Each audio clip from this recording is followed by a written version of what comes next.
Assalamualaikum warahmatullahi wabarakatuh. Kembali lagi bersama saya. Pada kegiatan hari ini saya akan melanjutkan pembahasan terkait persiapan UP PPK dalam jabatan tahun 2021. Yang saya gunakan adalah buku Bahan Pengayaan dan Remedi Matematika yang diterbitkan oleh Kementerian Pendidikan dan Kebudayaan, Direktorat Jenderal Guru dan Tenaga Kependidikan, Direktorat Pembinaan Guru Pendidikan Menengah dan Pendidikan Khusus tahun 2019. Nah, pada video saya sebelumnya, saya sudah membahas soal nomor 1 sampai 10, kemudian nomor 11 sampai 20. Nah, pada kegiatan hari ini saya akan membahas soal berikutnya, yaitu nomor 21 sampai 30. Kompetensi profesional, capaian pembelajarannya adalah menguasai program linear dan metode penyelesaiannya. Indikator esensialnya adalah menyelesaikan masalah yang berkaitan dengan ketidaksamaan linear, serta menyelesaikan masalah yang berkaitan dengan sistem persamaan linear. Contoh soalnya di nomor 21, semua nilai X yang memenuhi pertidaksamaan ini adalah, jadi cara mengerjakan soal ini, kita harus memindahkan ruas ya ke samping kiri. Kenapa? Karena kita tidak boleh mengerjakannya dengan mengkali silang, karena kita tidak tahu penyebutnya ini itu bernilai apa ya. Karena masih ada variabel X di sana. Nah, setelah kita pindahkan ruas, kemudian kita samakan penyebut, kita peroleh bentuk terakhirnya adalah X kuadrat min X tambah 1 dibagi dengan X kali X tambah 2 kurang dari sama dengan 0. Kalau bentuk seperti ini, yang perlu kita cek adalah apakah pembilangnya ini berapa nilai diskriminannya. D-nya itu sama dengan min 3, berarti kan dia negatif. Kalau diskriminannya negatif, maka ada kemungkinan nilai dari persamaan ini itu bernilai definit. Nah, definitnya itu bisa definit positif, bisa definit negatif. Dipengaruhi oleh A. Kalau A-nya lebih dari 0, maka dia disebut sebagai definit positif. A-nya berapa? A-nya kan di sini ya, 1. Lebih dari 0, maka dia definit positif. Kalau A-nya kurang dari 0, maka dia definit negatif. Karena X kuadrat min X tambah 1 sama dengan 0 adalah definit positif, maka kita hanya mengecek penyebutnya saja, yaitu X kali X tambah 2 kurang dari 0. Sama dengannya tidak akut, karena kita tidak mau nilai X-nya itu tadi sama dengan 0.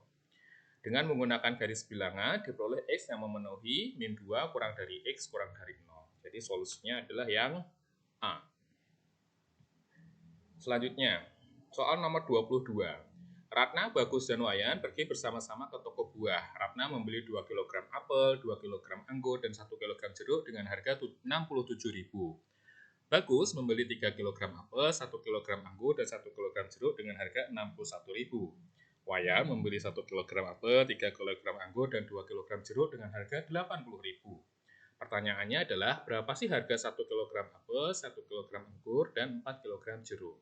Nah, cara menyelesaikan kasus ini seperti biasa kita misalkan saja dia apelnya X, anggurnya Y, jeruknya Z. Karena nanti kita peroleh sistem persamaan linearnya adalah sebagai berikut ya. Persamaan 1, 2, dan 3. Yang ditanyakan adalah X ditambah Y ditambah 4Z sama dengan berapa. Metode yang kita gunakan metode eliminasi dan substitusi ya. Ini kita eliminasi antara persamaan 1 dan persamaan 2. Kita peroleh persamaan 4. Kemudian antara persamaan 2 dan persamaan 3 kita peroleh persamaan 5. Kemudian antara 4 dan 5 ini kita peroleh X-nya sama dengan 12.000. Sehingga kita dapatkan Y-nya sama dengan 18.000. Dan kita peroleh Z-nya sama dengan 7.000. Sehingga harga dari 1 kg apel, 1 kg anggur, dan 4 kg jeruk adalah 58.000. Jawabannya yang D. Selanjutnya, kompetensi profesional berikutnya, capaian pembelajarannya adalah menguasai teori bilangan. Indikator esensialnya adalah menyelesaikan masalah dengan menggunakan sifat-sifat faktor prima dan menyelesaikan masalah dengan menggunakan sifat-sifat kongruensi.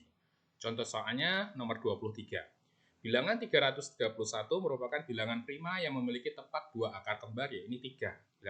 Banyaknya bilangan prima antara 300 sampai 400 yang memiliki 2 angka kembar adalah, cara mengerjakan soal ini, kita bisa mencari bilangan antara 300 sampai 400 yang memiliki 2 angka kembar, yaitu 300, 303, 311, sampai 399. Nah, dari banyaknya ini kita pilih lagi yang dia memiliki 2 angka kembar sekaligus prima, yaitu 311, 313, sampai 377. Maka banyaknya bilangan yang memiliki 2 angka kembar dan prima adalah sebanyak 8. Oke, tidak ada masalah. Soal nomor 24. Jika bilangan bulat X dan Y memenuhi kongruensi 3X kongruen dengan 5 modulus 11, 2X kongruen dengan 7 modulus 11, maka X ditambah Y kongruens modulus 11 berapa?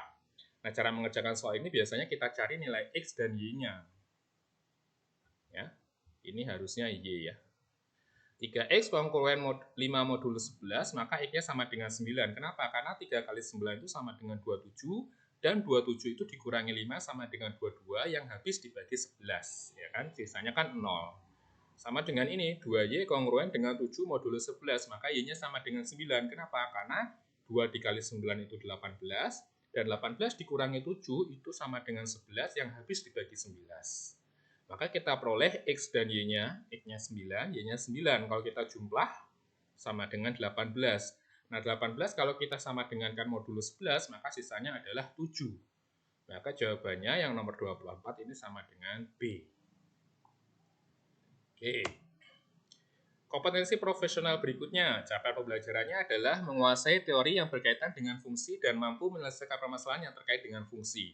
Indikator esensialnya yaitu menyelesaikan masalah berkaitan dengan komposisi fungsi, menyelesaikan masalah persamaan dengan menggunakan rumus jumlah dan selisih fungsi trigonometri, menyelesaikan masalah yang berkaitan dengan fungsi logaritma, menyelesaikan masalah yang berkaitan dengan fungsi trigonometri, dan menyelesaikan masalah yang berkaitan dengan nilai fungsi.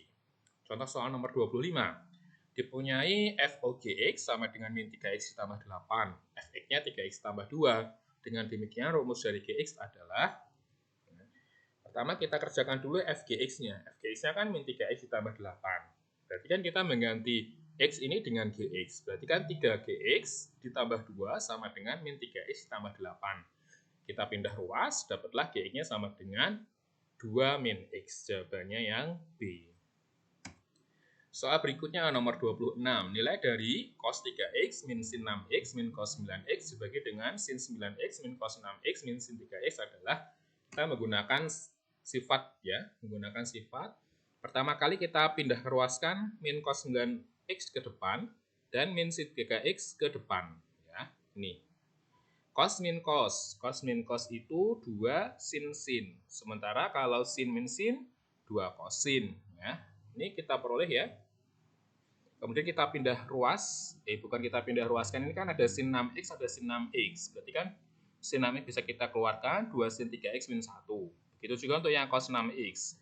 Cos 6X kita keluarkan, 2 sin 3X min 1. Kita coret, dapatlah sin dibagi cos sama dengan tangen 6X. Kita ingat kembali rumus-rumus yang terkait dengan trigonometri ya. 27. Log 2 sama dengan A, maka nilai log 5 adalah, berarti kita harus mencari kombinasi dari angka A tadi.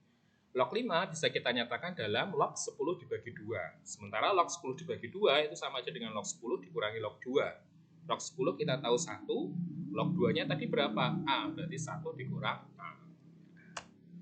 28. Jika 2 tangan kuadrat X tambah 3 tangan X dikurangi 2 sama dengan 0, di mana X-nya terletak antara setengah Pi dan Pi, maka sin X ditambah cos X sama dengan berapa? Yang patut kita cek adalah X-nya ini terletak pada kuadran berapa. Kalau setengah Pi sampai Pi, maka dia terletak di kuadran 2.